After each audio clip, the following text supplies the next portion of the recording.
All right, cool. We can definitely work with that. I am going to start by summarizing those 3 readings in 1 sentence per reading.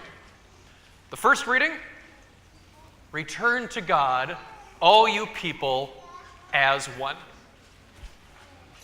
Second reading, reconcile yourselves with God, for today is a good day for reconciliation. And the gospel reading just says, we should care about our spiritual lives, but we shouldn't be mopey about it. God doesn't want us to be mopey. And all of these readings are perfect for Ash Wednesday, because we are in fact together as one. We are in fact giving more attention to God than usual, and I'm pretty sure we're not here to be mopey. At least most of us. I hope.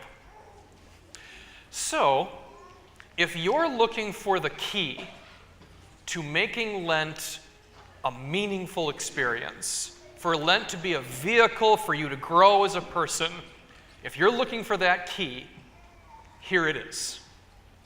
The secret is finding a way to rejoice in the challenge. To rejoice in the challenge. Okay?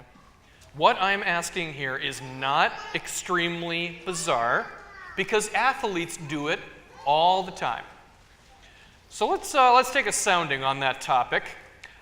Please raise your hand if you consider yourself to be a runner, or if you have a gym membership, or if you have some kind of scheduled physical exercise during the week. Okay, good. So far, keep your hands up. Keep your hands up. Now, I want you to keep your hands up if you hated your first run or your first really exhausting workout. Okay, that makes sense. That makes sense. So thank you, everyone. My hand is definitely still up. I hated running. You're good. You're good. Thank you. I hated running when I first started out. And I'm telling you that that's normal, because new challenges scare us. Okay? When we start a new challenge, it is easy to doubt ourselves. We focus on the misery of it all, and we get too hung up on our early failures. That is natural. It is natural to feel that way for a person who is starting to exercise. It is true for someone who is building up good study habits. It is true for someone learning a new language. It's true all across the board. But the person who truly improves is the person who rejoices in the challenge.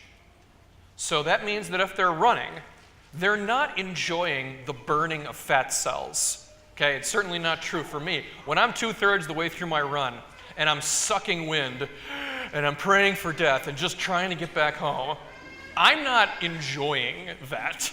I don't know anyone who does enjoy that. No one here enjoys the frustration of a confusing homework assignment. And you know what? No one likes the sound of that minor chord when you hit the wrong keys when you're playing the piano. That's not the good part.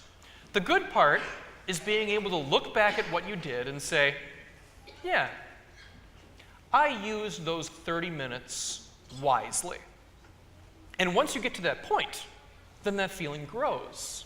Over time, we actually start looking forward to our Thursday afternoon runs, or our guitar lessons on Saturday afternoons, whatever. We rejoice in the challenge, knowing that we're using our time wisely. And eventually, those are the reasons that we look forward to a specific day. They become the reason why a day is better than the day that came before it. For me, for instance, I love my Fridays. Now, Fridays are my day off, so I'm supposed to be doing nothing. But, as you all probably know, that's not true. I have the school mass every other Friday, and a school mass is a lot more work to prepare for than a regular daily mass. And every Friday afternoon, I go to my Japanese language lessons in downtown Milwaukee. Both of those things are difficult, okay?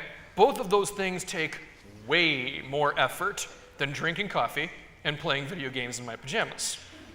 And by the way, if you ever come to church at 9 o'clock and it's Father Tom, I'm probably playing video games in my pajamas with coffee. It's very likely. But seriously though, Mass and my language lessons, the fact that they are difficult and the fact they require effort, that is the exact reason that I consider them to be better uses of my time. And I love that feeling. I love that feeling of time used wisely. And all of this, everything I've said, applies to Lent. You know, it's a time for improvement and growth and all that. The only real difference is that for Lent we focus on our spiritual lives more so than our health or our skills and abilities. So if for Lent you aren't going to have dessert after dinner, you don't have to enjoy that. Okay, you don't have to sit at the table and say, ooh boy, I don't get ice cream. No, that doesn't make any sense. I realize, not for the kids so much, but for the adults in the back, if you've chosen to drink water at dinner instead of beer, if that's tough for you, that's okay. You do not need to lie to yourself. But it's the fact that you look back and say, that was a good goal for those 40 days. And I'll tell you guys, I know a handful of people that have gotten a little too comfortable with alcohol. They drank a little more often and they made the choice to say, no more. I don't like who I am with that. And I can only imagine the temptation that these people might face when they see other people having their glass of wine or beer and they want one for themselves, but they don't. I'm talking about people that essentially are living every day of their lives as if it was a part of Lent. And may God bless them for it. Because when the Easter Sunday of their lives rolls around, there will be great rejoicing for them indeed. All right? So that's the key to making Lent meaningful. And I think I'm going to shift gears at this point. I'm going to leave your Lenten sacrifice at this point for you, that you may find something meaningful to celebrate in 40 days. Now, with that said and done, we've got one more thing I want to talk about. Perfect, thank you. And for that topic, I'll have you stand right here, please. That'll be good. And then I'm holding this there, and then you're perfect. Okay, so I'm going to play a little snippet of a song for you. And the song is called Free Hugs. I stumbled on it from the soundtrack of a movie called Une Semaine sur Deux. It's a French film. You probably wouldn't even get it. The kids don't get that joke at all. All right. I'm going to show you the lyrics here. I'm going to show you the lyrics here because I didn't want to sing along to the song because my mom does that and it drives me crazy.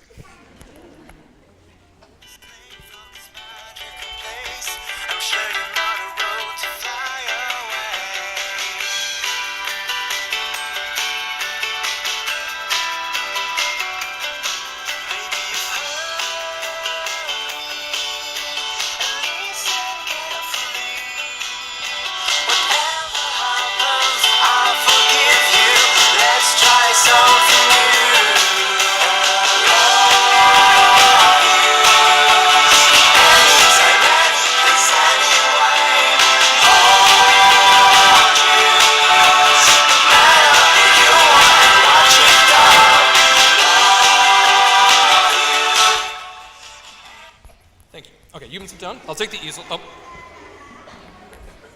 That wasn't a joke. I have no idea why you're laughing.